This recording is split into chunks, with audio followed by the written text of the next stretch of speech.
Good morning. It's Wednesday morning here in Cypress, Texas. So there's a lot kind of happened today. I did some work yesterday that's gonna move the ball forward in a lot of areas. Some research on this property the church is looking at in the Rio Grande Valley, which is it was good information. It's really good. It was really interesting how things happened. The you know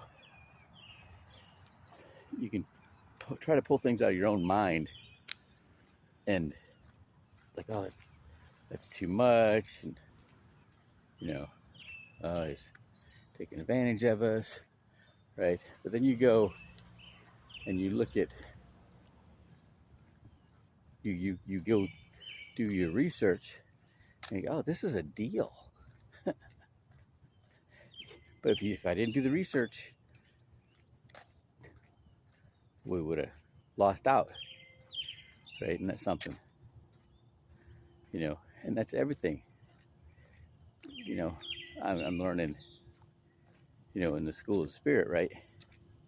And this is nothing new, but a big thing I caught out of it this last lesson was, you're it's a battle over the flesh, right? And basically our intellect. Okay, who's in charge? Right? And it's most of us. The flesh is in charge because that's how it gets started off. Your intellect doesn't kick in until you're 7 years old, and your reasoning doesn't. You don't have reasoning until after 7, right? And then so you're just imparted, you're imprinted by everything you've experienced from the last trimester of your mother's womb until you're 7. And so out of all that sets you on your course, sets you on your path in life, right? And then after 7, you're like, I'm not gonna do it like that anymore, because I'm not gonna go that way, because last time I did that I got a spanking, right? That's the kind of thing that that's just, but it takes until you really become conscious of that's the dynamic of us, that we gotta get control of her. Okay. And in SEAL training, that's the difference between the guys that make it and the guys that don't. They've done this research that like a huge portion of guys that are in the SEAL teams come from single family homes. They're raised by their mom, and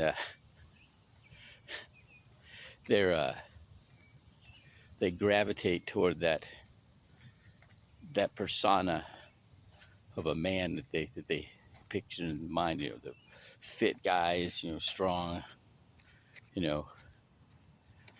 like to fight, and they're,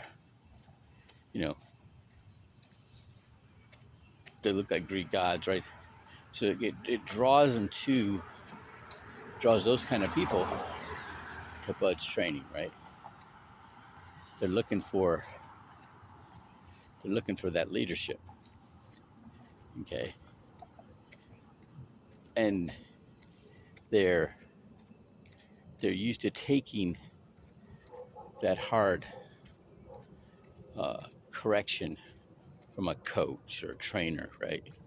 And a mentor, and so they can handle it, right? So the ones that I mean, there's so many guys. I mean, there's like triathletes and professional athletes. You know, high-level college athletes. They bug out.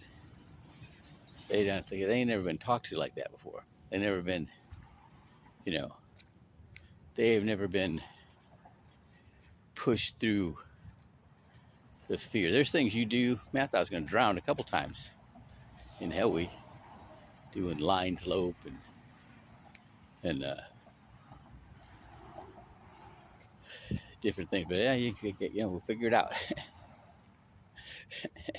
And you figured it out, right? There's all kinds of stuff. Hit rock portage. Scariest thing I ever done in my life, except actually being shot at, was night rock portage behind the Hotel del Coronado, right? So, you know, courage isn't the absence of fear. Courage is experiencing the fear and doing it anyways. And when you've done that enough times, it's like, oh, here we go again. Right? That's, you know, how your thinking process is, right? And, you know, and actually to a point, like, yeah, come on, I got this, you know. So that's what I'm catching. All right, have a great day.